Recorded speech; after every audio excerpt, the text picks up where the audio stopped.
आज तक रेडियो सुनता है सारा जहां।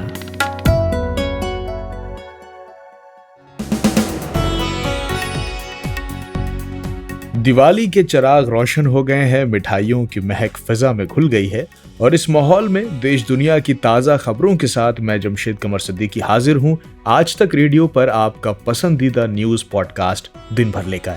वेडनेसडे 3 नवंबर की तारीख है और शुरू कर रहे हैं खबरों का सिलसिला। तो चलिए आज किन खबरों पर होगी बात वो जानते हैं। सबसे पहले बात करेंगे दिवाली से पहले बाजारों में उमड़ी भीड़ की। दिल्ली के लाजपत नगर से आपको ग्राउंड रिपोर्ट सुनाएंगे और आज तक रेडियो रिपोर्टर ऐश्वर्या पालीवाल से भी बात करेंगे जो दिल्ली के तमाम बाजारों का रियलिटी चेक कर रही हैं।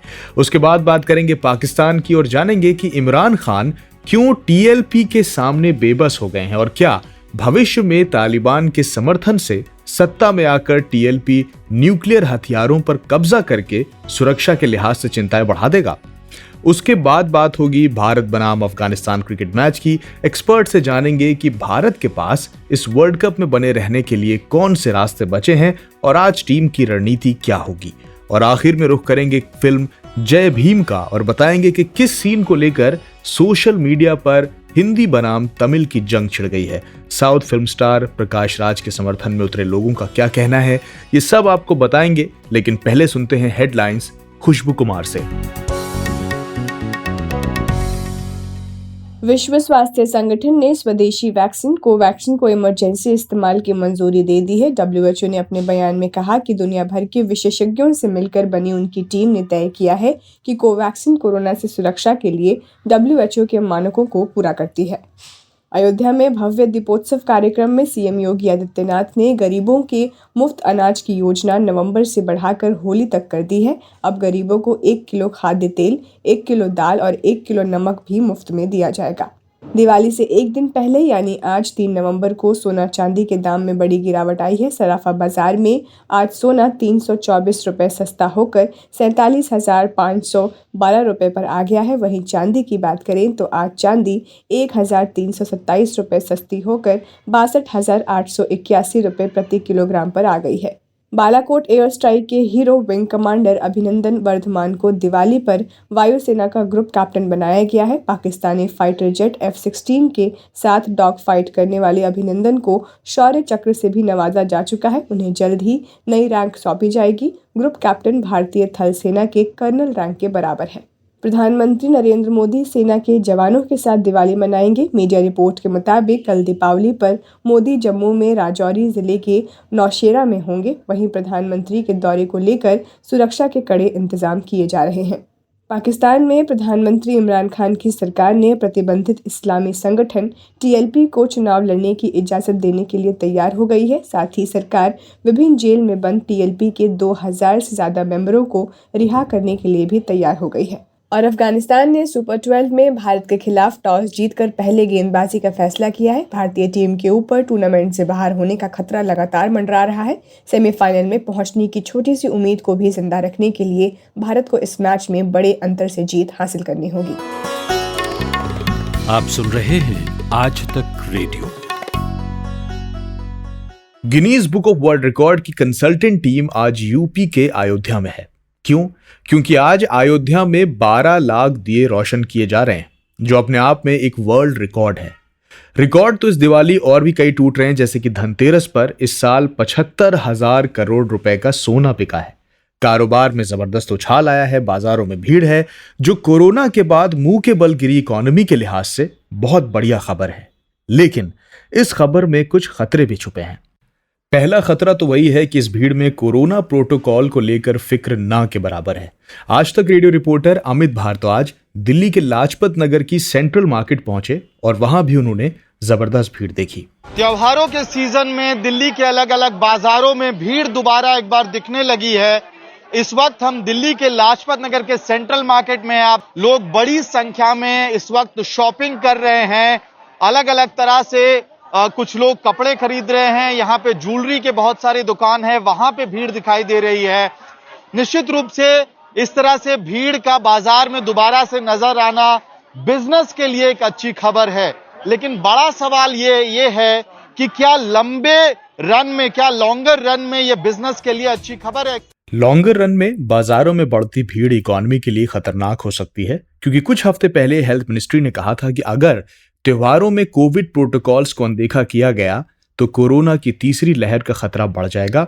जो अंदाजा एक्सपर्ट्स ने इस बार लगाया है उसके मुताबिक इस बार हर दिन 4.5 लाख से 5 लाख केसों तक आंकड़ा पहुंच सकता है।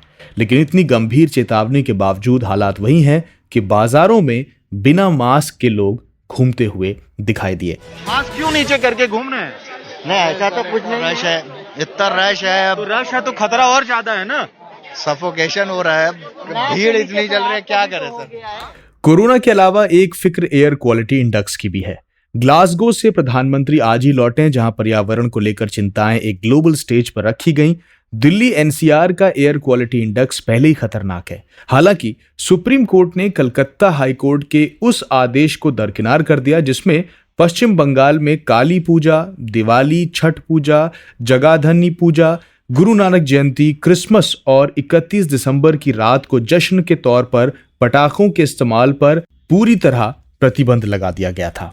इस बारे में आध्यात्मिक गुरु सदगुरु ने भी चुटकी लेते हुए ट्वीट किया कि पटाखों पर प्रतिबंध मत लगाइए, बल्कि 3 दिन दफ्तर पैदल जाइए, लेकिन बच्चों को पटाखे दगाने दीजिए। त्योहारों के मौसम में बंदिशों पर ऐतराज कोई नई बात नहीं है, लेकिन कोरोना की फिक्र इन सब में सबसे ज्यादा संजीदा है।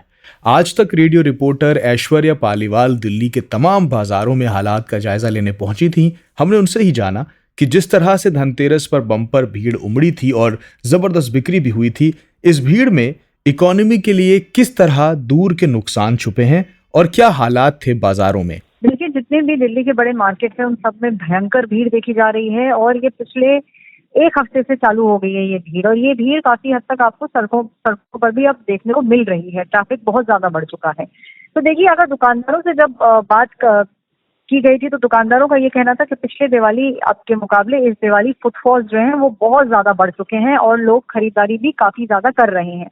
अब इसके अंदर दो चीजें हैं। एक तो ये कि कहीं ना कहीं जो ट्रेडर्स हैं उनके दिमाग में एक थर्ड वेव का डर भी है।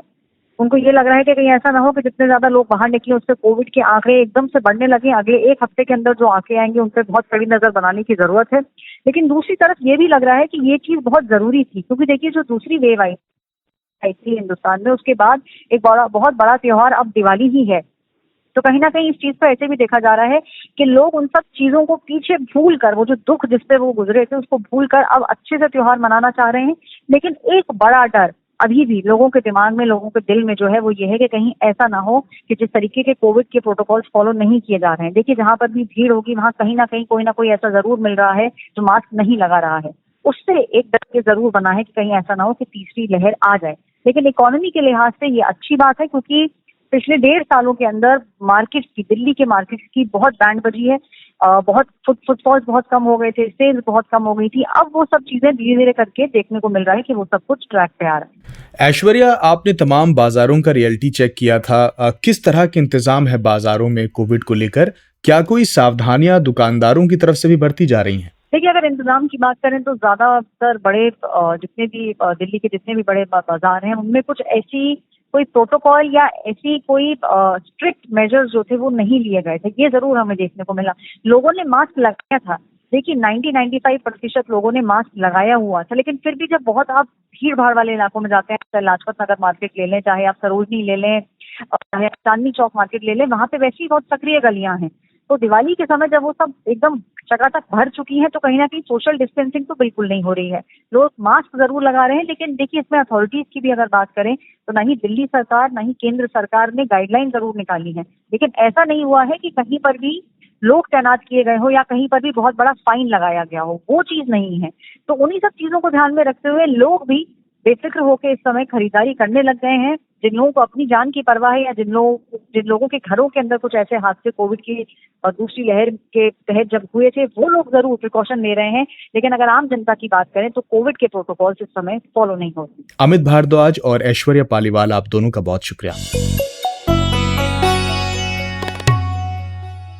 पिछले साल फ्रांस में क्लास के अंदर पैगंबर मोहम्मद का कार्टून दिखाने का मामला आपको याद ही होगा। सैमुअल पैटी नाम के एक टीचर ने यह कार्टून दिखाया था और फिर उनकी हत्या कर दी गई थी।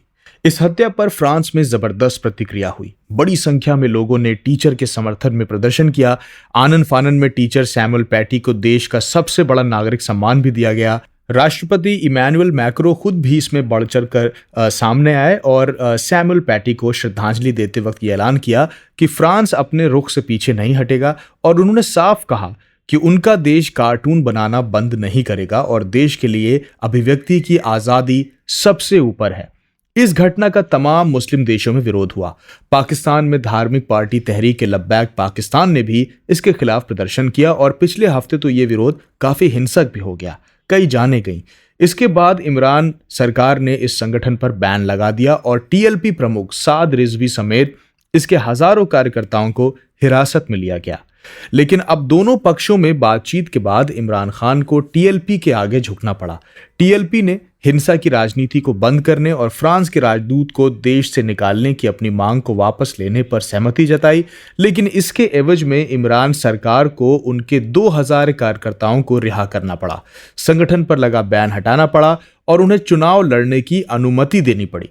तो सवाल यह है कि क्यों इमरान खान की सेक्युलर कही जाने वाली सरकार ने इतनी बेबसी से टीएलपी के सामने घुटने टेक दिए।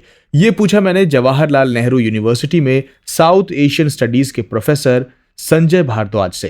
देखिए, जहां तक अभी इमरान सरकार को इनके सामने झुकने की बात है, देखिए इमरान सरकार कुछ सालों से संकट में चल रही है। पहली बात कि इमरान सरकार की जो सबसे बड़ा सपोर्ट रहा है वो आर्मी रहा है। आर्मी ने उनको एक तरीके से प्लेस किया है सत्ता में, और अभी हाल ही में देखने को मिला कि आईएसआई चीफ जो नदीम साहब के अपॉइंटमेंट को लेके जिस तरीके की रसाकसी आर्मी और सरकार के बीच में चली, उससे आर्मी एस्टेब्लिशमेंट काफी कुछ हद तक नाराज था। हालांकि उसको अभी ग्रीन सिग्नल दे दिया गया।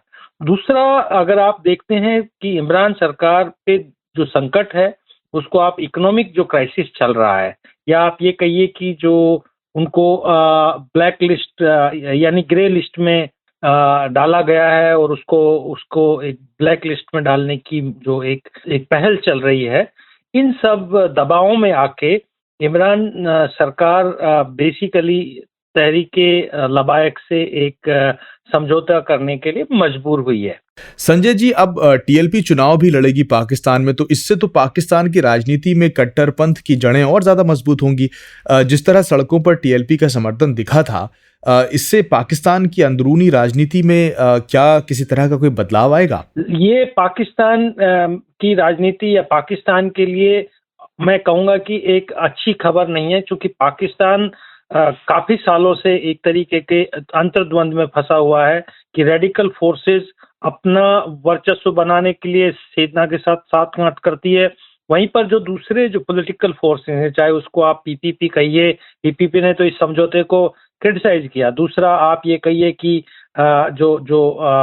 पाकिस्तान मुस्लिम लीग है, नवाज शरीफ की पॉलिटिकल पार्टी, इन सब पॉलिटिकल पार्टीज को के लिए भी एक अच्छा संदेश नहीं है, क्योंकि ये राजनीतिक सत्ता की बात करती हैं। इस सेना और आईएसआई के प्रभुत्व को पाकिस्तान की राजनीति, जिसको हम कहते हैं कि जो डीप स्टेट की जो पाकिस्तान की राजनीति है, उसको कम करने के लिए हमेशा प्रयासरत रही है। हालांकि जब समय और काल के हिसाब से नवाज शरीफ की राजनीतिक पार्टी ने भी जो इस्लामिक कट्टरपंथी पार्टी एमक्यूएम या कई मुत्तहिदा कौमी के साथ भी समझौता किया, उनके साथ सरकार बनाई, लेकिन अभी जिस तरीके से तहरीके लबायक को जनता का सपोर्ट, वहाँ की जो रेडिकल और रिलीजियस फोर्सेस का जो सपोर्ट मिला है, इससे लगता है कि पाकिस्तान में भी अफगानिस्तान की भांति जो धर्म के आधार पर राजनीति का दबदबा बढ़ने वाला है, जो कि ये दक्षिणी एशिया के लिए एक अच्छा संकेत नहीं है।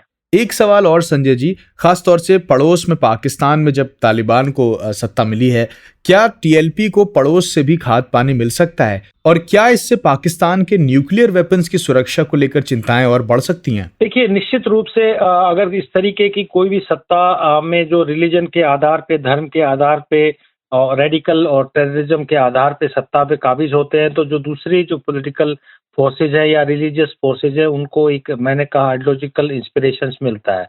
तो ये जो तहरीक-ए-लबायक पाकिस्तान में अभी सक्रिय हुआ है और मजबूत होता नजर आ रहा है, ये निश्चित रूप से अफगान तालिबान के साथ सांठगांठ करने की कोशिश करेगा। हालांकि अफगान तालिबान अपने आप में कई चैलेंजों से जूझ रहा है, तो मुझे नहीं लगता कि वो किस हद तक वो तहरीक-ए-लबायक को समर्थन दे पाएंगे। लेकिन जो पैन इस्लामिक मूवमेंट एक है, या ये कहिए कि जो इस्लाम की राजनीति का विस्तार की बात करते हैं, वो निश्चित रूप से तहरीक-ए-लबायक को समर्थन देने की कोशिश करते हैं। लेकिन यहाँ पे मैं एक बात कहना चाहूंगा कि सऊदी अरबिया अब बहुत कुछ हद तक इनको समर्थन नहीं करना चाह रहा है। पाकिस्तान में जो हालात है, क्योंकि कई इंटरनेशनल राजनीतिक परिदृश्य उभर रहे हैं, जिसमें चीन और अमेरिका के बीच में जो इक्वेशंस हैं, उसमें सऊदी अरबिया चीन के साथ बहुत कुछ हद तक कंफर्टेबल नहीं है, और इसी बात को लेके चीन इस्लामिक वर्ल्ड में एक अल्टरनेटिव डिस्कोर्स खड़ा करना चाहता है। तो मुझे नहीं लगता कि कहीं से गल्फ कंट्री से, अरेबियन कंट्रीज से तहरीक-ए-लबायक को कोई समर्थन मिलेगा। अब रही बात की जो न्यूक्लियर खतरे की बात है, देखिए न्यूक्लियर खतरा तो साउथ एशिया में कभी से बना हुआ है, जब से पाकिस्तान ने अपना न्यूक्लियर प्रोग्राम डेवलप किया। लेकिन मैं ये बात कहूंगा कि तहरीक-ए-लबायक के आने से जो न्यूक्लियर कंट्रोल है उस पर कोई खास फर्क नहीं पड़ेगा। जो पाकिस्तान का जो तंत्र है, जो मशीनरी है, जो वहाँ के इंस्टीट्यूशंस हैं, खासकर ISI और आर्मी बहुत मजबूत है, वो आसानी से रेडिकल फोर्सेस को न्यूक्लियर जैसे अस्त्र नहीं देंगे। निश्चित रूप से आर्मी और ISI इन रेडिकल फोर्सेस का इस्तेमाल करना चाहती है, लेकिन उस हद तक नहीं कि वो उनके लिए आत्मघाती हो जाए, वो दक्षिणी एशियाई समाज के लिए आत्मघाती हो जाए। तो मुझे नहीं लगता कि इस तहरीक-ए-लबायक के वर्चस्व को और प्रभुत्व के बढ़ने से न्यूक्लियर कमांड पे खतरा बढ़ रहा है, ऐसा मुझे नजर नहीं आता है। बहुत बहुत शुक्रिया हमसे बात करने के लिए professor Sanjay Bhardwaj. T20 world cup में भारत अपने पहले दोनों मैच गंवा चुका है, पाकिस्तान और न्यूजीलैंड से। फैंस को दिल से बुरा लगा है, क्योंकि टीम के सेमीफाइनल में पहुंचने की आशाएं धूमिल पड़ गई हैं। लेकिन उम्मीद पर दुनिया कायम है और अभी उम्मीद की एक किरण जग सकती है। अगर भारत अपने सभी बचे हुए मैच, तीनों मैच बड़े मार्जिन से जीत लेता है, तो इसमें से एक मैच आज अफगानिस्तान के साथ होना है अबू धाबी में। तो इंडिया की टीम किस रणनीति पर चलेगी, टीम का कॉम्बिनेशन क्या होना चाहिए और किन चुनौतियों से दो चार होना पड़ेगा टीम को, ये सब जानने के लिए हमारे साथी कुमार केशव ने बात की द ललन टॉप के स्पोर्ट्स जर्नलिस्ट विपिन किराड़ से। विपिन, अफगानिस्तान के साथ आज इंडिया का मैच है, तो सबसे पहला सवाल तो यही है कि टीम कंपोजिशन क्या होनी चाहिए। पिछले दोनों मैच से मिले सबक और सीख को अगर संज्ञान मिले तो। देखिए केशव, पिछले जो दो मुकाबले हम लोगों ने देखे हैं और वहां पर जिस तरीके से हमारी बल्लेबाजी का प्रदर्शन, खासतौर पर गेंदबाजी की बात, गेंदबाजी ने भी कुछ खास नहीं किया है। जब आप 35 से ज्यादा ओवर गेंदबाजी करते हैं और 2 ही विकेट अगर आपको मिलते हैं, लेकिन सबसे पहली जिम्मेदारी मैं बल्लेबाजों की मानता हूँ कि जिस तरीके का उन्होंने इंटेंट दिखाया। सबसे पहली चीज तो आपको इंटेंट दिखाना होगा, जो कमी नजर आई थी पहले 2 मुकाबलों के अंदर। और दूसरी बात, अगर आप टीम कॉम्बिनेशन की बात करें और टीम की चीजों की बात करें, तो मुझे ये चीज समझ में नहीं आ पाई कि दूसरे मुकाबले में इतने ज्यादा बदलाव क्यों किए गए। टीम के अंदर बदलाव हुए, कॉम्बिनेशन बदला गया, आपने पोजीशन बल्लेबाजों की बदल दी, तो इन सारी चीजों को दुरुस्त करना होगा। और मुझे ऐसा लगता है कि अगर आप लौटकर पहले मुकाबले वाली टीम के साथ जाना चाहें, खासतौर पर बल्लेबाजी की अगर बात करूं, तो आप जा सकते हैं। लेकिन अगर सूर्य कुमार यादव फिट नहीं है, आपको ईशान किशन को खिलाना ही है, तो आप ईशान किशन और रोहित शर्मा से ओपन करवाइए, केएल राहुल को नंबर 4 पे उतारिए और विराट कोहली को 3 से बिल्कुल भी मत खिलाइए। क्योंकि जब आप रोहित शर्मा को 3 पे लाते हैं, विराट को 4 पे ले जाते हैं, तो ऋषभ पंत नीचे जाते हैं और पूरी बैटिंग एक तरीके से हिली हुई और डगमगाई और आपका विश्वास टूटा हुआ दिखता है और कॉन्फिडेंस आपका बहुत ज्यादा जरूरी हो जाता है जब आप ऐसे मुकाबले पर मैदान पर उतर रहे हैं। और अफगानिस्तान की टीम इस बात को जानती है कि पहले दोनों मुकाबले भारत ने हारे हैं और अगर आपकी बल्लेबाजी यूनिट के अंदर इतने ज्यादा बदलाव, अगर कोई बल्लेबाज नीचे खेल रहा है, भले ही आपने ईशान किशन को आप ये कह दे कि वो एक युवा बल्लेबाज है, अच्छा खेल रहा है इसलिए हमने उनको मौका दिया, लेकिन एक मैसेज सामने वाली टीम को ये भी जाता है कि शायद इन्होंने एक ऐसे गेंदबाज से अपने बल्लेबाज को बचाने के लिए वो कॉल लिया था, जो कि कुछ हद तक सच भी है। तो भारतीय टीम अगर इस मुकाबले को जीतना चाहती है और सूर्या नहीं आ पाते, अगर सूर्या फिट है तो मैं बिल्कुल चाहूंगा कि सूर्या को जरूर इस प्लेइंग 11 के अंदर होना चाहिए। नंबर 4 पर सूर्या से बेहतर इस 15 के दल में कोई और बल्लेबाज मुझे नहीं दिखता, तो सूर्या इस टीम में जरूर खेले। लेकिन अगर वो नहीं खेल पाते तो फिर आप ईशान किशन, रोहित के साथ पारी की शुरुआत कीजिए और केएल राहुल को नंबर 4 पे खिला दीजिए। अच्छा, इस टूर्नामेंट में ना भारत की एक बहुत बड़ी दुश्वारी रही है, वो है स्पिनर्स को खेलना। चाहे पाकिस्तान के साथ वाला मैच हो या न्यूजीलैंड वाला मैच, में देखा कि स्पिनर्स को भारतीय टीम ठीक से हैंडल नहीं कर पाई, और अफगानिस्तान की तुनीड़ में स्पिनर्स की तिकड़ी है। कितनी बड़ी चुनौती पेश करेंगे ये, और इन्हें टैकल कैसे करेंगे इंडियन बैट्समैन?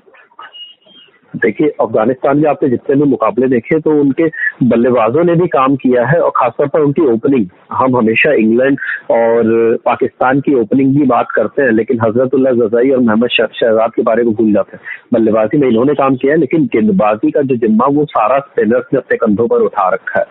आप बात करते हैं जब राशिद खान की, आप बात करते हैं मुजीबुर रहमान की, आप बात करते हैं मोहम्मद नबी की, आप तीनों गेंदबाजों का प्रदर्शन उठा के देखिए। राशिद खान कभी भी 3 या 3.5 के इकोनॉमी रेट से ज्यादा रन नहीं लुटा रहे। पिछला मुकाबला ही आप उठाएंगे तो 4 ओवर में सिर्फ 14 रन लिए थे और 1 विकेट भी निकाल के दिया।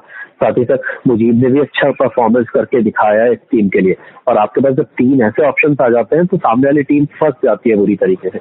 और अगर देखिए, भारतीय टीम ने जिस तरीके से स्पिन को खेला है, मतलब अब वही चीज है ना कि हम बल्लेबाजी पे बार बार लौट के आते हैं भारत की।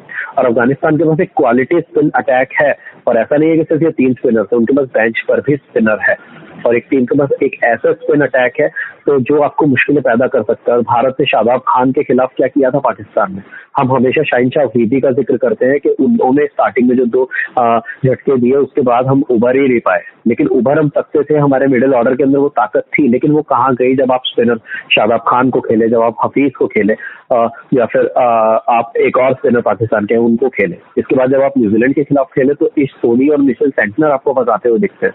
देखिए, सीधी सी बात है, हमारे बल्लेबाज स्पिन को अच्छा खेलते हैं। विराट कोहली हो, ऋषभ पंत हो, इन सब ने अच्छा करके दिखाया है, लेकिन कमी है इंटेंट की। अगर इंटेंट दिखा तो फिर मुझे नहीं लगता कि अगर आज भारतीय टीम को जो जरूरत है, आपको एक बड़ा स्कोर सेट करना है। और मतलब मैं ये मानता हूँ कि आप जो ये मुकाबला खेलने जा रहे हैं आबू धाबी के मैदान पर, बीते दिन पाकिस्तान ने 189 यहाँ पे बनाया। भारत अगर 200 से कम कुछ भी बनाता है तो हमारे लिए बहुत ज्यादा दिक्कतें हो सकती हैं। और आज विराट कोहली को आगे से लीड करना होगा, और जो लीड फ्रॉम द फ्रंट वाली बात आती है ना, आप कप्तान है टीम के, आपको वो मैसेज देना होगा आगे से जाकर, और आपको उनके स्पिनर्स को अटैक करना होगा। एक खास चीज और, अगर हम ये सोचकर खेलेंगे कि राशिद खान के 4 ओवर हम रोक लें, तो ऐसा आप सोचकर नहीं खेल सकते। जैसा ट्रेंट बोल्ट के केस में हुआ था कि ट्रेंट बोल्ट से हम कुछ ओवर के लिए बचा ले रोहित को, ऐसी सोच आपको नेगेटिव अप्रोच के साथ आपको मैदान पर लेकर जाती है, और वो दिखाती है कि आप बैकफुट पर हैं। और जब आप अफगानिस्तान के खिलाफ खेल रहे उतर रहे हैं, आप ये मत सोचिएगा कि सामने राशिद खान गेंदबाजी कर रहे हैं या फिर मोहम्मद नबी। आपको अगर अटैक करना है तो आप अटैक करने चाहिए। ऐसी सिचुएशन में अगर आप हारते भी हैं तो मुझे लगता है कि कम से कम एक ये मैसेज जाएगा कि आपकी टीम लड़कर हारी है। लेकिन अगर आप राशिद खान के 4 ओवर सोचते हैं कि हम इसे रोक लें, तो आप उसके बाद किसके लिए आप बचाएंगे खुद को? मुजीबुर रहमान, मोहम्मद नबी, 12 ओवर से उनके पास क्वालिटी स्पिनर्स के। तो इन चीजों को दुरुस्त करना होगा और एक अच्छे इंटेंट के साथ उतरना होगा, तभी आपकी टीम कुछ बेहतर कर सकती है इस मुकाबले में। शुक्रिया विपिन और केशव। और अगली खबर पर बढ़ने से पहले एक जानकारी दे दूं कि आज बुधवार है, और हर बुधवार को आज तक रेडियो के ट्विटर पेज पर जमती है महफिल बेबाक बुधवार की, और इसमें आज क्रिकेट की थकान मिटेगी।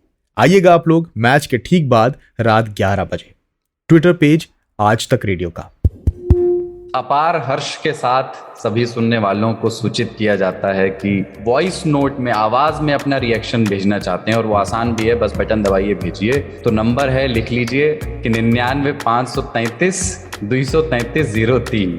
जो लोग दूरदर्शन के अभ्यस्त हैं उनके लिए मैं पढ़ दूं इसको, 99533 23303। गुमशुदा तलाश के लेकिन ठीक है, इसमें मतलब 3 ताल का जो नंबर आपने बताया है उसमें 5 बार 3 आया है, तो याद तो बाकी 5 ही करने हैं। हाँ तीन की भरमार है इसमें। हाँ, 3 ताल में 3 की भरमार होनी भी चाहिए।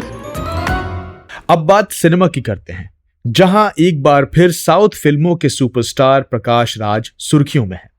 हाल ही में कुछ दिनों पहले ओटीटी प्लेटफॉर्म पर फिल्म जय भीम रिलीज हुई, जिसके एक सीन को लेकर पूरे सोशल मीडिया में बवाल कट गया है।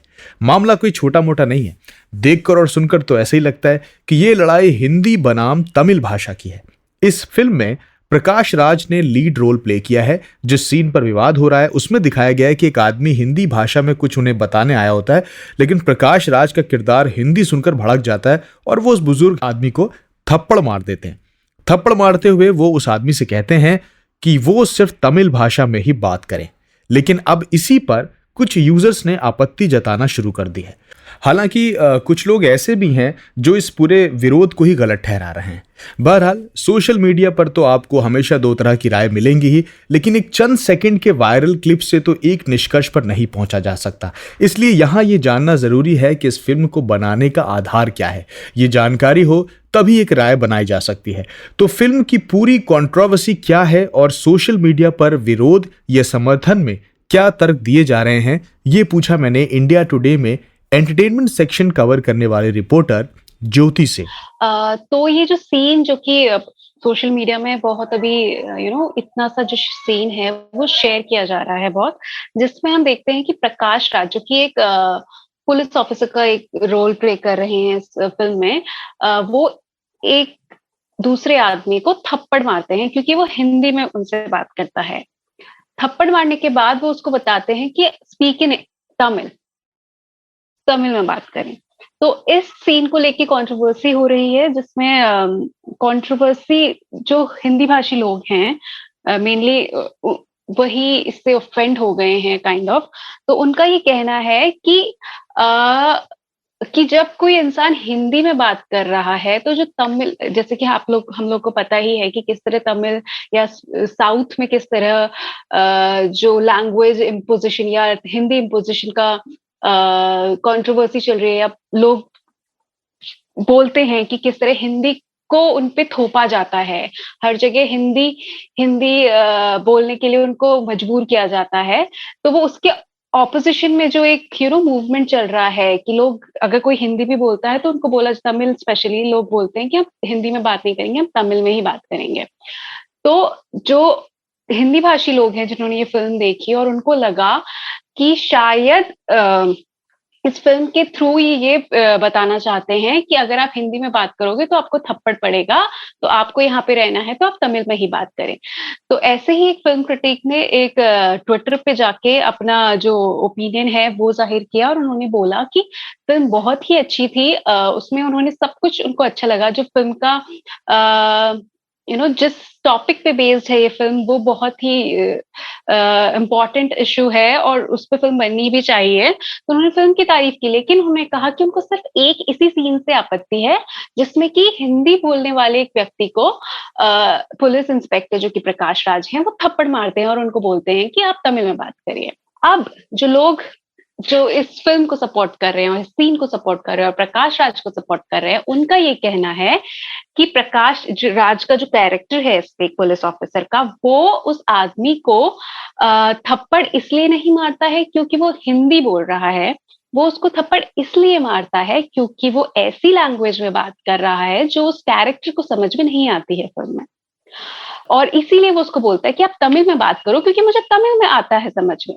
ज्योति, एक बार इस फिल्म का बैकग्राउंड भी बता दीजिए, किस पर आधारित है ये फिल्म? ये जो फिल्म है इसमें सूर्या लीड रोल प्ले कर रहे हैं। ये फिल्म एक रियल लाइफ इंसिडेंट पे बेस्ड है जो कि 1993 में हुआ था, जिसमें एक कपल था सेनगेनी एंड राजकन्नू। मैं शायद इनका नाम ढंग से प्रोनाउंस नहीं कर पा रही होंगी क्योंकि एक तमिल नेम है। तो ये कपल है जो इरुलर ट्राइब को बिलोंग करता है। इसमें क्या हुआ था कि जो राजकन्नू हैं उनको पुलिस ने किसी केस में कन्विक्ट कर लिया था और पुलिस स्टेशन से वो गायब हो गए थे। तो ये पुलिस ब्रूटलिटी पे बेस्ड है ये फिल्म, कि किस तरह सेनगेनी ने एक लॉयर, जो कि सूर्या इस लॉयर का किरदार निभा रहे हैं, उनकी हेल्प से ये केस लड़ा अपने हस्बैंड को बचाने के लिए, और उनकी कहाँ है वो, उनकी खोज खबर जानने के लिए, क्योंकि ऐसा उनको लगा कि पुलिस की क्रुएलिटी की वजह से उनकी डेथ हो गई है, या पुलिस ने उनको मार के कहीं उनका मतलब उनको मार दिया गया है। तो सेनगेनी ने एडवोकेट चंद्रू की हेल्प से अपने हस्बैंड के लिए न्याय की गुहार लगाई थी, और ये पूरी फिल्म उसी इंसिडेंट पे बेस्ड है। जो एडवोकेट चंद्रू हैं वो बाद में जाके मद्रास हाई कोर्ट के जज बने थे और अब रिटायर हो चुके हैं। तो ये फिल्म जय भीम इसी इंसिडेंट पे बेस्ड है। बहुत बहुत शुक्रिया हमसे बात करने के लिए ज्योति। तो दिन भर में आज के लिए इतना ही। कैसा लगा आपको ये पॉडकास्ट हमें जरूर बताइएगा। आप हमें ईमेल भेज सकते हैं। खैर भेज तो आप सोन पापड़ी भी सकते हैं, क्योंकि सोन पापड़ी ऐसी मिठाई है जो खाई कम जाती है और आगे ज्यादा बढ़ाई जाती है। खैर तो हमारा ईमेल आईडी है radio@aajtak.com। इस पॉडकास्ट के प्रोड्यूसर हैं अमन गुप्ता। साउंड मिक्सिंग की है अमृत रेगी ने। दिवाली जमकर मनाइए, लेकिन थोड़ी जिम्मेदारी और थोड़े से एहतियात के साथ। मेरा नाम है जमशेद कमर सिद्दीकी। सुनते रहिए आज तक रेडियो।